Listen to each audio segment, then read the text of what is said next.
Hello everybody and welcome back. Today we have the banks who are upset with crypto yet again. Those of you who have been trying to buy crypto for years now have realized the banks have been becoming more and more aggressive towards crypto and not letting you buy crypto and saying it's your fault you didn't put it in properly. They just haven't been letting you buy crypto, so it's just been getting increasingly harder and harder.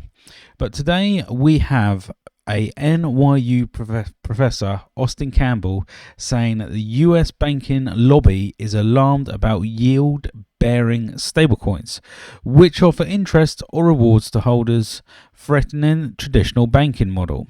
Campbell claims that banks are pressurizing democratic lawmakers to protect their cartel by limiting stablecoin interest as they erode banks' profits from fractional reserve banking, where they earn high margins while offering depositors minimal returns. Campbell warns that bringing stablecoin yields would harm consumers and has long advocated for sensible US stablecoin legislation, noting that the risk of issuers moving overseas. Yield-bearing stablecoins like Figure Markets YLDS, it's about 3.85% yield. Pi Protocol's USP and Spark Protocol's USDS are gaining traction, leveraging decentralized lending and tokenized treasuries. Stablecoins have grown significantly, with global volumes nearing 3 times that of Visa, making them a major blockchain use case alongside Bitcoin. So why are the banks worried? Banks are concerned because the yield-bearing stablecoins compete directly with the core business of deposit taking and lending. In fractional reserve banking, bank pays low interest to depositors while earning higher returns by lending out those funds. Stablecoins offering competitive yields could attract depositors away, reducing banks' deposit base and lending profits.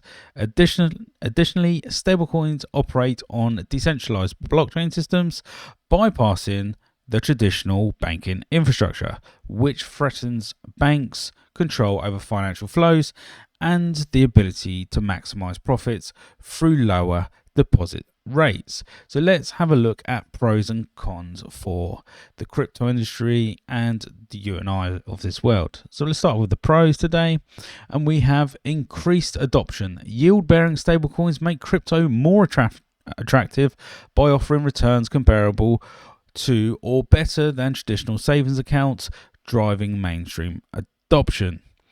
We have financial inclusion. Stablecoins provide access to interest-bearing assets for the unbanked or underbanked populations, bypassing traditional banking barriers. Number 3, innovation and competition. Yield-bearing stablecoins spur innovation in DeFi, challenging banks to improve services and rates benefit consumers. We have global reach. Blockchain-based stablecoins can operate globally, avoiding jurisdictional restrictions that limit traditional banks. And last, we have diversified revenue streams. Protocols like Spark and Pi Protocol generate yields through decentralized lending and tokenized treasuries, creating resilient revenue models. We have 5 cons. Regulatory risks. Banks lobbying could lead to restrictive US legislation, limiting stablecoin yields, or pushing issuers offshore.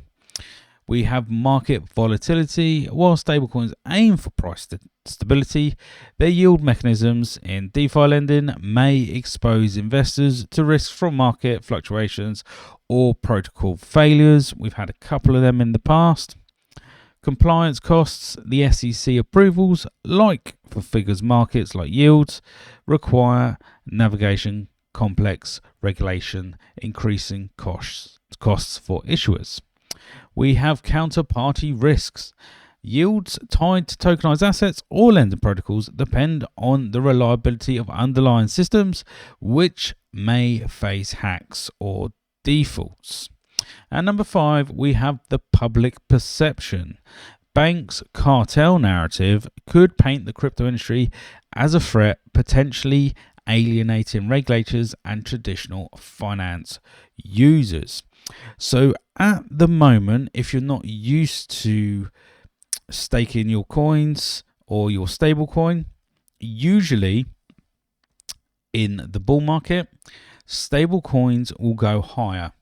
I've seen them as high as 10% for the big boys, and when it's a bear market where they want you to buy Bitcoin, it is a lot lower, but it is still usually higher than the traditional banks are giving you. If they're giving you 1%, 2% and saying it's a real good savings, you do usually get more with the big crypto firms.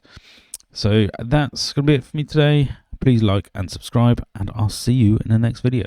Bye.